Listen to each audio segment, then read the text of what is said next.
எல்லோருக்கும் வணக்கம். இன்னைக்கு நம்ம பார்க்கக்கூடிய சப்ஜெக்ட், நீங்கள் எத்தனை வருடமாக ராஜயோகியாக இருக்கிறீர்கள்? பாருங்களேன், நான் ஒரு ராஜயோகியா 14 வருஷமா இருக்கேன். எனக்கு இதில் இடையில பிரேக் எல்லாம் கிடையாது. அதாவது இந்த சிஸ்டம் விட்டு வெளியே போயிட்டேன், அதுக்கப்புறம் திரும்பி வந்தேன் அப்படின்ற அனுபவம் கிடையாது. ஆனால் ராஜயோகியாவே கண்டினியூ பண்ணுறதுக்கு, தொடர்ச்சியாக கண்டினியூ பண்ணுறது, பல வருடங்களாக கண்டினியூ பண்ணுறதுக்கு காரணம் என்ன அப்படின்னு யோசிக்க ஆரம்பித்தேன். அப்புறம் இதே சிஸ்டமில் இருக்க வேற சில சகோதரர்களுக்கும் கேட்டேன், அவங்களோட அனுபவம் என்ன, ஏன் அவங்க இன்னைக்கு வரைக்கும் இருக்காங்க, அவங்க என்ன ஒரு காரணம் அவங்கள இன்னியும் இந்த சிஸ்டமில் ட்ரை பண்ணுது அப்படின்னு தெரிஞ்சுக்கணும்னு சொல்லிட்டு சில ஆத்மாக்களை கேட்டேன். ஒரு எக்ஸாம்பிளுக்கு நான் ஒரு பானை சொட்டுக்கு ஒரு சுருப்பதுன்ற மாதிரி நான் 2 சகோதரருடைய அனுபவம் சொல்கிறேன், அப்புறம் என்னோட அனுபவம் சொல்கிறேன். கடைசியாக நீங்கள் உங்கள் அனுபவம் சொல்லணும். நீங்கள் பல வருஷமாக இருக்கிறதுக்கான காரணம் என்னன்றது கமெண்ட் செக்ஷனில் சொல்லணும். ஒரு சகோதரர் ஒரு 14 வயசில் இந்த நாலேஜுக்குள்ளே வந்தார். இன்றைக்கி அவருக்கு மிட் 40s ஆகிடுச்சு. ஓகேவா? இத்தனை வருஷமாக இருக்கார். அவரும் இடையில விட்டு போனது கிடையாது. அவர் திருமணம்லாம் பண்ணிக்கல, இறைவனுக்காகவே வாழ்க்கை வாழ்ந்துன்னு இருக்கார். அவர்கிட்ட கேட்டேன், நீங்கள் இவ்வளோ வருஷமாக ராஜயோகியாக இருக்கிறதுக்கு என்ன காரணம் நீங்கள் சொல்லுவீங்க?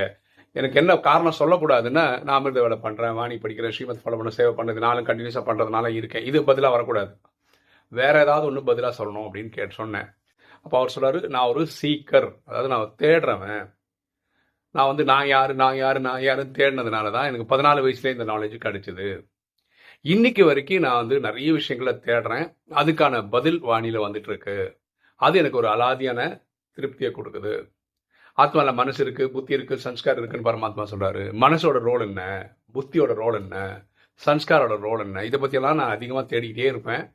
எனக்கு விடைகள் வந்துகிட்டே இருக்கும்போது ரொம்ப சந்தோஷமாக இருக்கும். வேறு எந்த ஒரு சத்சங்களையும் நமக்கு தேடுற எல்லா கேள்விக்கும் பதில் இருக்கானா இல்லை, ஆனால் ராஜயோகத்தில் இருக்குது, அது எனக்கு சந்தோஷத்தை தருது. அவருக்கு ஒரு பிரத்யேகமான ஒரு பெக்யூலியரான அனுபவம் ஏற்படுது.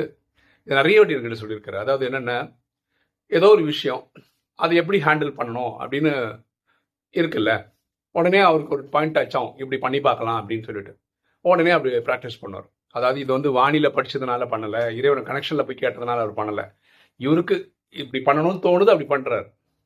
அவர் என்ன சொல்கிறாரு, அதுக்கப்புறம் ஒரு 3 மாதம் 6 மாதத்துக்கு அப்புறம் வாணியில் பரமாத்மாவை சொல்லுவார், இப்படி ஒரு பிரச்சனை இருந்ததுன்னா அது எப்படி ஹேண்டில் பண்ணுங்க அப்படின்னு ஒரு சொல்யூஷன் கொடுப்பாராம். நம்ம பார்த்துருக்கோம் நிறைய இடத்துல.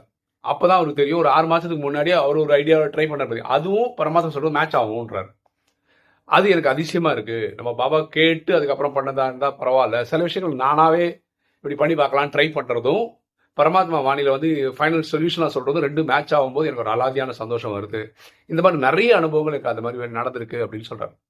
ஸோ அவர் இத்தனை வருஷமாக சிஸ்டமில் இருந்ததுக்கு காரணம், அவர் சொல்கிறது நான் ஒரு சீக்கர், நான் ஒரு தேடுதல்லே இருக்கேன், அந்த தேடுதலுக்கான அந்த பசியை அந்த ராஜயோகம் போக்குது அப்படின்னு அவர் சொன்னார். இது அவர் சிஸ்டமில் எவ்வளோ வருஷமாக இருக்கிறதுக்கான காரணம். இனி ஒரு சகோதரர், அவருக்கு இன்றைய நிலையில் ஒரு 54 வயசு 55 வயசு இருக்கலாம். அவரும் திருமணமெல்லாம் பண்ணிக்கல. அவர் அவர்கிட்ட கேட்டேன், நீங்கள் ராஜயோகியா எவ்வளோ வருஷம் இருந்ததுக்கு காரணம் என்ன, நீங்கள் இடையில ஏதாவது விட்டுட்டு போயிருக்கீங்களா இறைவனை, அப்புறம் திரும்பி வந்தீங்களா அப்படின்னா, அப்படி ஒரு அனுபவம் எனக்கு இல்லை, நான் இதே சிஸ்டமில் தான் இருக்கேன். நான் கேட்டேன், நீங்கள் இருக்கிறதுக்கு என்ன காரணம்? அப்போ அவர் என்ன சொல்கிறாருன்னா, நான் இந்த சிஸ்டம் வந்ததுக்கப்புறம் நான் திருப்தியாக இருக்கேன், இருக்கிறதுல திருப்தியோடு வாழ்ந்துட்டுருக்கேன். அது நான் இங்கே வந்ததுக்கு அப்புறம் தான் எனக்கு வாழ்க்கையில் நடந்திருக்கு. 2வது அனுபவங்கள், அந்த யோகா பண்ணும்போது இறைவன்கிட்ட இருக்கிற அந்த இது கிடைக்குது, அதீந்திரிய சுகம் கிடைக்குது இல்லையா, ஆத்மா அடையக்கூடிய ஒரு பரவச நிலை. இது கிடைக்கும் போது இதுக்கு அப்புறம் உலகத்தில் வேற ஒன்றுமே இல்லை அப்படின்றத நான் ஃபீல் பண்ணியிருக்கேன். இந்த அனுபவங்கள் எனக்கு ஒரு காலகட்டத்தில் கிடைக்கிறதுனால, அதீந்திரிய சுகம் உங்களுக்கு டெய்லியெல்லாம் கிடைக்காது. அப்படி யாராவது சொன்னால் போய் சொல்கிறாங்கன்னு அர்த்தம். இந்த அனுபவங்கள் தான் என்னை இன்னும் வச்சிருக்கு, எங்கேயும் போக விடலை, நான் இதே சிஸ்டமில் இருக்கிறதுக்கு காரணம் அதுதான் அப்படின்னு அவர் சொன்னார். இப்போ இவங்க 2 பேருமே சத்தியசந்தமாக தான் சொல்கிறாங்க, ஏன்னா அவங்கள எனக்கு பல வருஷமாக தெரியும். அதனால் இப்போ பிரேமானந்த நாராயணன் இனியும் 14 வருஷமாக இந்த சிஸ்டமில் இருக்கிறதுக்கு என்ன காரணம்? என்னோட அனுபவம் பார்த்தீங்கன்னா, நான் பக்தியிலையும் சிவபக்தன் தான். ஓகேம்மா, இப்போ நான் ராஜயோகத்தில் சிவனை தான் கும்பிட்றேன். இப்போ நான் ஒருவேளை ராஜயோகத்தில் கோவிச்சுக்கிட்டு நான் போகிறேன்னு வச்சுக்கோங்க, வேண்டாம் அப்படின்னு போனாலும் திரும்பி பக்தியில் போய் அதை சிவனை தான் கூப்பிடணும். சரியா? அதனால் எனக்கு இந்த எஸ்கேபிசமே கிடையாது. நான் அதனால் ரொம்ப சந்தோஷமாக இதே சிஸ்டமில் இருந்துடுறேன். இது மெயின் காரணம் நான் இங்கே இருக்கிறது, ராஜயோகத்திலேயே கண்டினியூ பண்ணுறது. அடுத்தது பார்த்தீங்கன்னா, எனக்கு இன்னைக்கும் புரியாத ஒரு புதிர் என்னன்னா, நான் 7 வருஷமா யூடியூப்ல இருக்கேன். உங்களுக்கு தெரியும் கன்சிஸ்டன்ட்டா டெய்லி வீடியோ வருது. சில நாட்கள் என்ன ஆகும்னா, நைட் ஒரு 9 மணி போல என்ன ஆயிடும்னா, உடல்நிலை வந்து கொஞ்சம் மோசமா இருக்கும். அதாவது தொண்டை கட்டிக்கும், பேச முடியாத ஒரு கண்டிஷன் இருக்கும். எனக்கு இந்த பல்லுல கூட நெறைய ப்ராப்ளம் இருந்திருக்கு. ஆனா ஒரே ஒரு விஷயம் மட்டும் தெரியும். நாளைக்கு கிளம்புற எழுந்துக்கும்போது 4 மணிக்கு நான் எல்லா ப்ராப்ளமும் சரியாயிடும். பேச முடியாத எனக்கு பேச முடியும். ஓகே.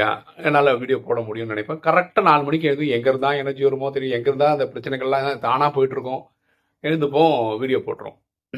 சில நாட்கள்ல கிட்டத்தட்ட ஒரு 100 நாட்கள்ல ஒரு 95 நாட்கள் எப்படி இருக்கும்னா, ஒரு நாள் முன்னாடியே எனக்கு வந்து அடுத்த நாள் வீடியோ போடுறதுக்கு கன்டென்ட் இருக்கும். சில நாள் தலைகீழ் நின்றா கூட கன்டென்ட்டே இருக்காது. படுத்து தூங்கிட்டு அமிர்த வேலை எழுதுவா பரமாத்மா கனெக்ட் பண்ண இன்னைக்கு வீடியோ போடுறது கண்டென்ட்டே இல்லைப்பான்னா அப்போ ஒரு பாயிண்ட் கிடைக்கும் பாருங்க. இது வரைக்கும் அந்த மாதிரி ஒரு நாள் கூட நான் வீடியோ கண்டென்ட் போடுறதுக்கு கிடைக்கல, அதனால வீடியோ போடலன்ற விஷயமே நடந்தது கிடையாது. அது எப்படி நடக்குது அப்படின்றது எனக்கு ஒரு அலாதியான ஒரு அனுபவம் தான். டெய்லி அப்படிதான் அனுபவம் ஆகுது. சரிங்களா? ஸோ உடல்நிலையே சரியில்லைன்ற ஒரு நாள் ஈவினிங்காக இருந்தால் அடுத்த நாள் காலம்புறப்போ அது எப்படி சரியாகுது? என்னை பார்த்து ஒரு சகோதரி கேட்டிருக்காங்க. அவங்க வந்து ஒரு டாக்டர்.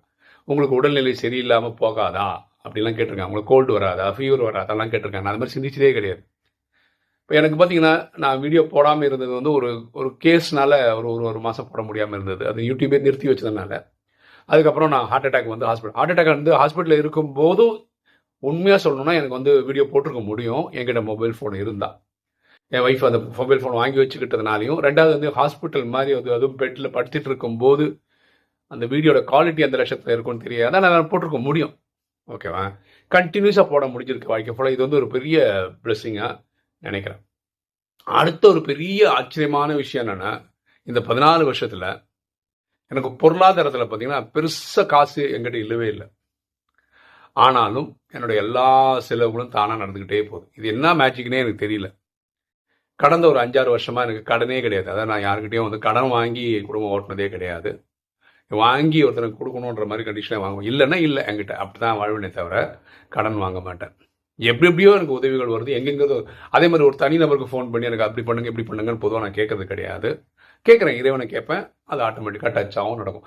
இந்த மாதிரி அனுபவங்கள் இருக்குல்ல, இதனால தான் நான் ராஜயோகியாவே கண்டினியூ பண்ணுறேன். ஓகே. இப்போ வீடியோ பார்க்குற நீங்கள் எனக்கு பதில் சொல்ல வேண்டிய கமெண்ட் செக்ஷனில் சொல்ல வேண்டியது என்னென்னா, எத்தனை வருஷமாக நாலேஜில் இருக்கீங்க, ராஜயோகியாக இருக்கீங்க? 1. இடையில விட்டுட்டு போயிட்டு திரும்பி வந்திருக்கீங்களா? இது 2. 3வது, நீங்கள் ராஜயோகியாக கண்டினியூ பண்ணுறதுக்கு என்ன காரணம்? இப்போ நான் சொன்ன பார்த்தீங்க, ஃபஸ்ட் ஆளுக்கு வந்து அவர் சீக்கிரம் தேடுதல் பண்ணுறாரு, அவருக்கு அப்படி. 2வது ஆள் வந்து திருப்தியாக இருக்காரு, அவருக்கு வந்து அனுபவங்கள் ஜாஸ்தியாக நடக்குது. நான் வந்து பக்தியிலேயே சிவபக்தன் தான், இங்கேயும் சிவனை தான் கும்பிட்றேன். அது ஒரு இது. அப்புறம் நான் யூடியூப் வீடியோ கண்டென்ட் டெய்லி போடுறேன். கண்டென்ட் கொடுத்துக்கிட்டே இருக்காரு, நான் போட்டுக்கிட்டே இருக்கேன். இது ஒரு புது அனுபவம். என் வாழ்க்கையில் பெரிய பொருளாதார இது இல்லைனாலும் நான் பெரிய பிரச்சனையும் இல்லை. அது ஒரு மாதிரி ஸ்மூத்தாக போகுது. அது எப்படின்னு எனக்கு இன்ன வரைக்கும் புரியல. ஸோ அந்த ஒரு அனுபவங்கள்லாம் நான் இருக்கேன். நீங்கள் சொல்ல வேண்டியது உங்கள் அனுபவம் என்ன? ஏன் நீங்கள் இன்றைக்கும் ராஜயோகியாக இருக்கீங்க அப்படின்னு நீங்கள் சொல்லக்கூடாத காரணம், இந்த 4 விஷயம் நான் பண்ணிட்டு இருக்கேன், அமிர்த வேலை பண்ணுறேன், வாணி படிக்கிறேன், ஸ்ரீமத் ஃபாலோ பண்ணுறேன், இது வந்து எல்லா ராஜயோகம் பண்ணி தான் ஆகணும். இது காரணமாக நீங்கள் சொல்லக்கூடாது. நாங்கள் சொன்ன மாதிரி ஏதாவது காரணம் சொன்னீங்கன்னா அது எவ்வளோ வித்தியாசமானது, எவ்வளோ சுவாரஸ்யமானதுன்னு நம்ம எல்லாரும் தெரிஞ்சுக்கலாம். ஓகே. ஒரு தகவல்.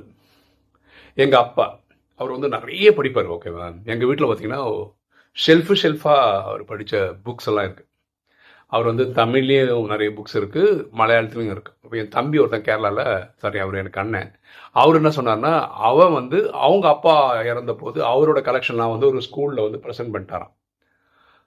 அப்போ நான் சொன்னேன், நம்ம வீட்டில் நிறைய மலையாளம் புக் இருக்குது, நீ அந்த மாதிரி எடுத்துக்கிறியான்னு கேட்டால் வந்து எடுத்துக்கிறேன்னு சொன்னான். அப்புறம் இங்கே தமிழ் புக்கு நிறைய இருக்குல்ல, நமக்கு நான் ஆர்எஸ்எஸில் இருக்கிறதுனால இங்கே விவேகானந்தா ஸ்கூல்ஸ் இருக்குது. ஸோ அங்கே இருக்க கரஸ்பாண்டன்ட் ஒருத்தருக்கு ஃபோன் பண்ணி நான் சொன்னேன், இந்த மாதிரி நிறைய தமிழ் புக் இருக்குது, அதாவது பெரிய புராணம், நீங்கள் மகாபாரதம், ராமாயணம், இப்படி சீரீஸாக புக்ஸ் இருக்குது, நான் வந்து சந்தோஷமாக கொடுக்குறேன் ஸ்கூலுக்கு, நீங்கள் வாங்கிக்கிறீங்களான்னா ரொம்ப சந்தோஷம், நான் வாங்கிக்கிறேன்ட்டாங்க. நாளைக்கு யாராவது அனுப்புவாங்க, இதை அப்படியே எடுத்துகிட்டு போயிட்டு ஸ்கூலில், ஏன்னா நான் இருந்தால் வீட்டில் நான் மட்டும் தான் படிக்கணும். ஓகே, எல்லாம் வீட்டில் இருக்கவங்க படிப்பாங்க. ஆனால் அங்கே போயிடுச்சுன்னா ஸ்கூலுக்கே கொடுக்கலாம், ஃப்ரீயாக அவங்க படிப்பாங்க இல்லையா? இதே மாதிரி இப்போ என்ன நடக்குது அப்படின்னு பார்த்தீங்கன்னா, ராஜயோகத்து சைடில் என்ன நடக்குதுன்னா, இப்போ பாட்டியில் ஒரு சகோதரி வந்து சரீரம் விட்டுட்டாங்க, ஒரு 76 வயசு பேர். அவங்க வீட்டில் பார்த்தீங்கன்னா இவ்வளோ சைஸுக்கு பெருசாக 3 பாக்ஸுக்கு வாணி இருக்குது. அவங்க என்ன சொன்னாங்க, யாருக்கா கொடுக்குறீங்களா அப்படின்னு கேட்டாங்க. இது ஒரு சைடு. ஒருத்தங்க வாணி தர தயாராக இருக்காங்க, ஒரு சில வாணி கிடைக்குமான்னு கேட்டுட்டு இருக்காங்க. அப்போ நான் வந்து எங்கள் சுரேஷ் பிரதர்கிட்ட நான் சொன்னேன், ஏன் ஏதாவது ஒரு சென்டர்லையோ ஏதோ ஒரு கீதா பாடசாலையிலையோ ஏன் வாணியை வந்து வருஷக்கணக்காக வச்சு கணக்கு போட்டு வச்சுக்கக்கூடாது, யார் வேணால் வந்து அதை எடுத்துன்னு போய் படிச்சுட்டு வரட்டுமே, ஏன் அப்படி பண்ணக்கூடாது அப்படின்னு சொன்னேன். நல்ல தாட் பிரதர், நான் பண்ணி பார்க்குறேன், முயற்சி பண்ணுறேன், சிஸ்டர்கிட்ட பேசிட்டு பண்ணுறேன் அப்படின்னாரு. இப்போ நான் வீடியோவில் ஏன் இதை சொல்கிறேன் அப்படின்னு பார்த்தீங்கன்னா, ஏன் நீங்கள் உங்கள் சென்டரில் இதெல்லாம் பண்ணக்கூடாது? உங்கள் சிஸ்டர்கிட்ட பேசிக்கோங்க, ஒரு ஷெல்ஃபை இதுக்கான இது பண்ணுங்க. எல்லா ஆத்மாக்கிட்டையும் வாணி இருக்கும் படிச்சு. ஏன்னா வாணி வந்து நீங்கள் பேப்பர் கடைக்காரனுக்கு போடக்கூடாது, எடைக்கெல்லாம் போடக்கூடாது. ஒன்று நீங்கள் வச்சு படிக்கணும், இல்லை நீங்கள் எரிச்சிடணும். நிறைய இடத்துல எரிச்சிடுறாங்க, தப்பாக மிஸ்யூஸ் ஆகக்கூடாதுன்றதுனால. ஸோ நம்ம ஏன் அப்படி எரிக்கிறதுக்கு பதிலாக, ஏன்னா புதுசாக வர்றவங்களுக்கெல்லாம் கிடைச்சா படிக்க தயாராக இருக்காங்க, ஏன் நம்ம அப்படி எதுவும் பண்ணக்கூடாது? இப்போ நீங்கள் வந்து நிறைய வாணி வச்சுருக்கீங்க, அதை யாரும் வாங்கிக்க மாட்டாங்கன்னா நீங்கள் என்னை வாட்ஸ்அப்பில் தொடர்பு கொள்ளலாம். அதே மாதிரி நீங்கள் வந்து யாருக்காவது எனக்கு வாணி வேணும்னா நீங்கள் என்ன தொடர்பு கொள்ளலாம், நான் என்ன கனெக்ட் பண்ணி விடுவேன், அவ்வளோதான். நீங்கள் சில டைம் வந்து எடுத்துகிட்டு போக வேண்டியிருக்கும், சில டைம் வந்து கொடுக்க வேண்டியிருக்கும். இது ரெண்டில் ஏதாவது ஒன்று பண்ண வேண்டியிருக்கும், உங்களுக்கு கிடைக்கும். இல்லை நீங்களே உங்கள் சென்டரில் வந்து இடம் இருக்கா, நீங்களே உங்கள் ஏரியாவில் அது மாதிரி இம்ப்ளிமெண்ட் பண்ணுங்கள். அது மாதிரி இம்ப்ளிமெண்ட் பண்ணிட்டீங்கன்னா எனக்கு சொல்லுங்கள், நான் ரொம்ப சந்தோஷப்படுவேன். ஓகேவா? ஸோ சென்னை சம்மந்தப்பட்டவங்க யாராவது வந்து எனக்கு பழைய வாணி வேணும் அப்படின்னா ஃபோன் சொல்லுங்கள், வாட்ஸ்அப்பில் சொல்லுங்கள், நான் வந்து உங்களுக்கு ஏற்பாடு பண்ணுறேன். நீங்கள் வந்து எடுத்துகிட்டு போகிற மாதிரி இருக்கும். கண்டிப்பாக என்னால் உதவி பண்ண முடியும். ஓகே, இன்றைக்கி வீடியோ உங்களுக்கு பிடிச்சிருக்கும்னு நினைக்கிறேன். பிடிச்சா லைக் பண்ணுங்கள், சப்ஸ்கிரைப் பண்ணுங்கள், ஃப்ரெண்ட்ஸ் சொல்லுங்கள், ஷேர் பண்ணுங்கள், கமெண்ட்ஸ் போடுங்க. தேங்க்யூ.